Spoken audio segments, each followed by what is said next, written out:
Sekubik Serba-serbi Sejarah.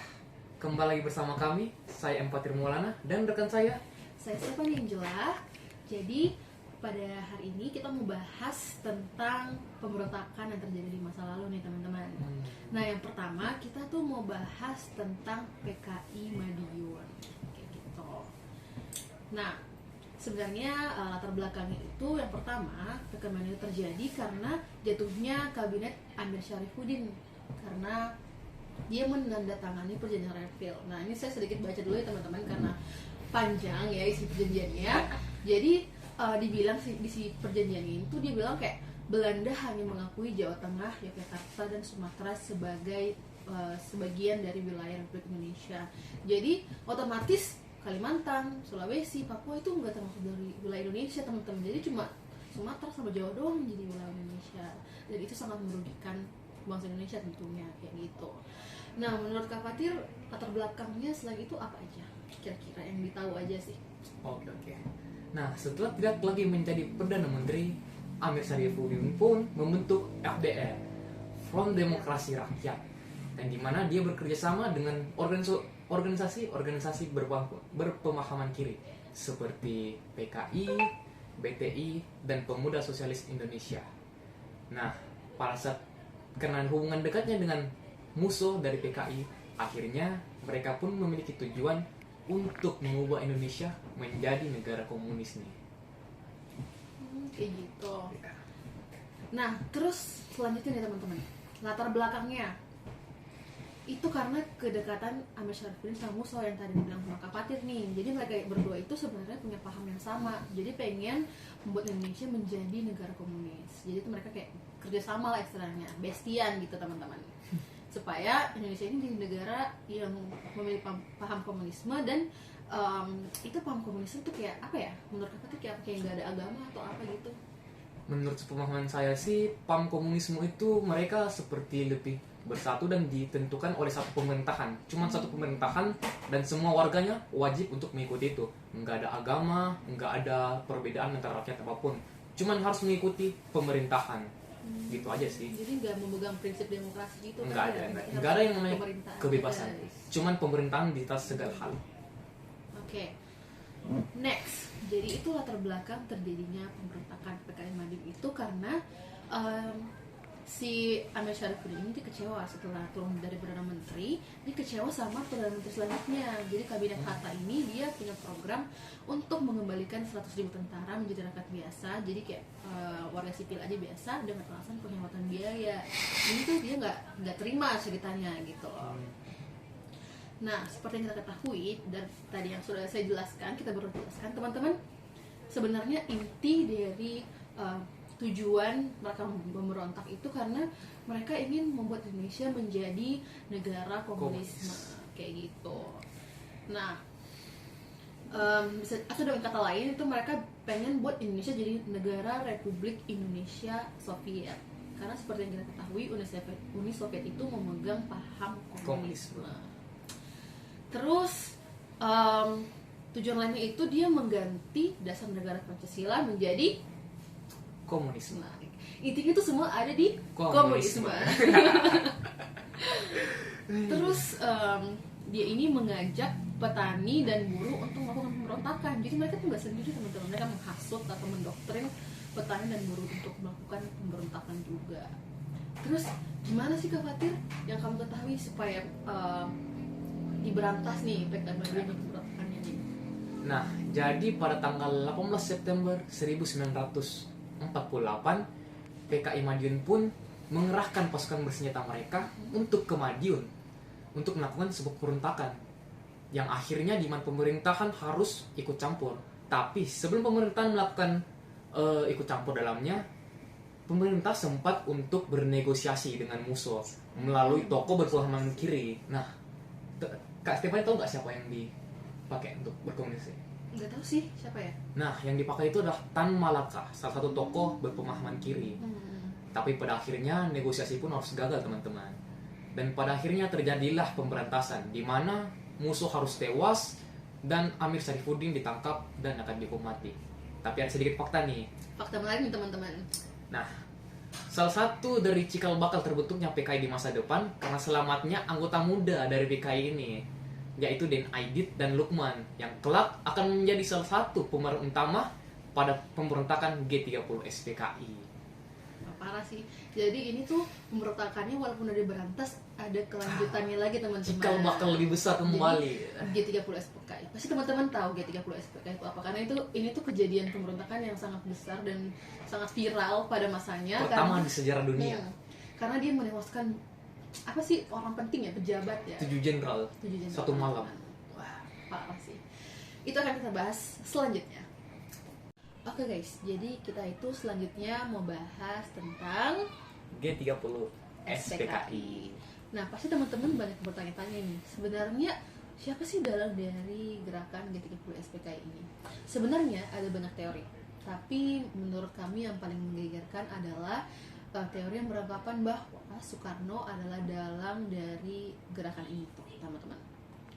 Jadi kira-kira nih teorinya tuh bahasnya tentang apa sih Kang Fatir?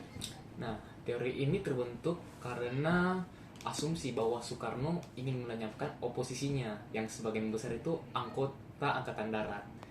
Nah, karena si Soekarno ini dekat dengan PKI, jadi akhirnya PKI pun terseret.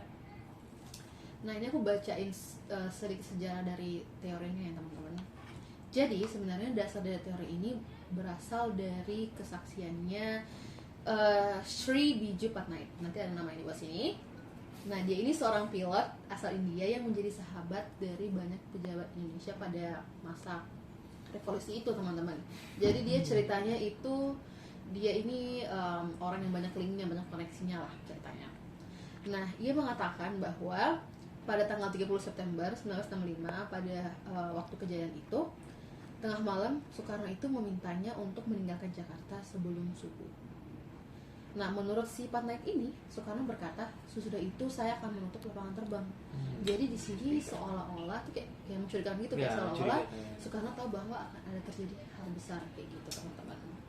Nah, namun teori ini dilemahkan antara lain dengan tindakan Soekarno yang ternyata kemudian menolak mendukung G30.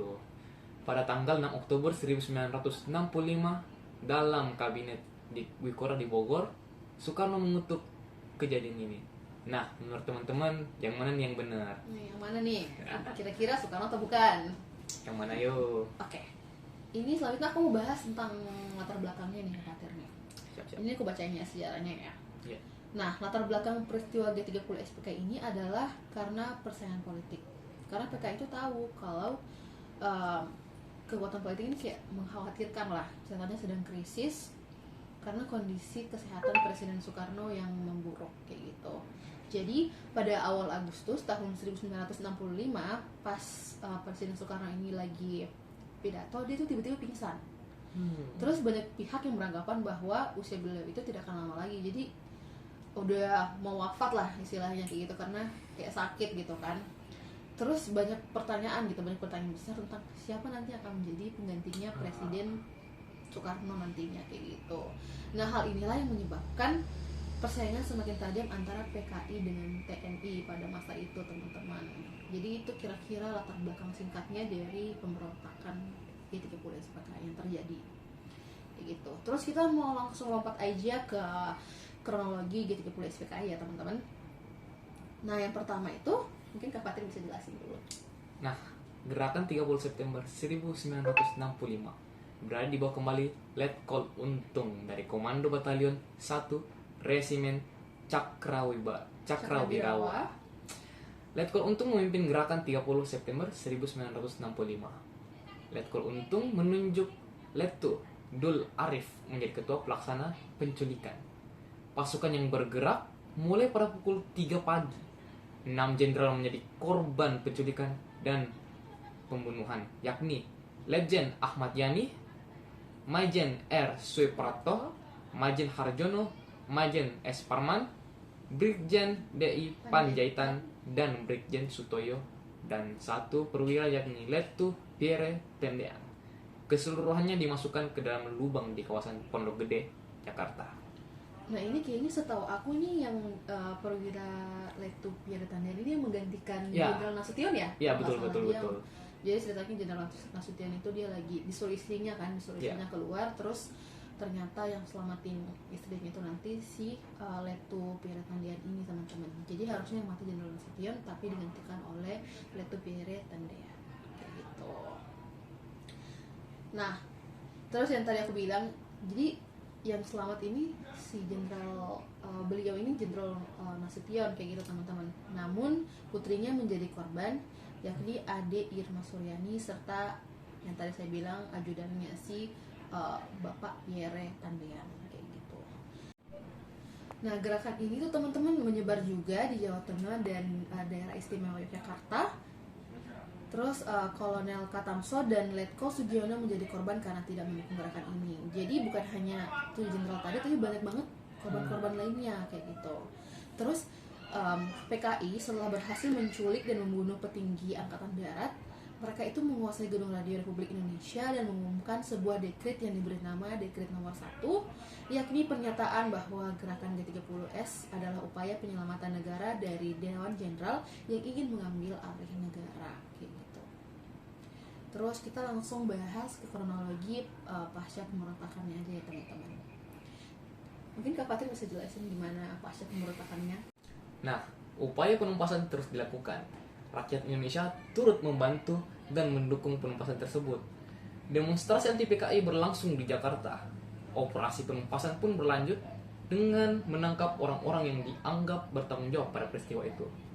Nah, selanjutnya atas desakan rakyat yang menuntut PKI untuk dibubarkan, puncaknya pada saat Presiden Soekarno mengeluarkan surat perintah 11 Maret 1966 atau disebut dengan Super Semar yang akan ditampilkan di sini.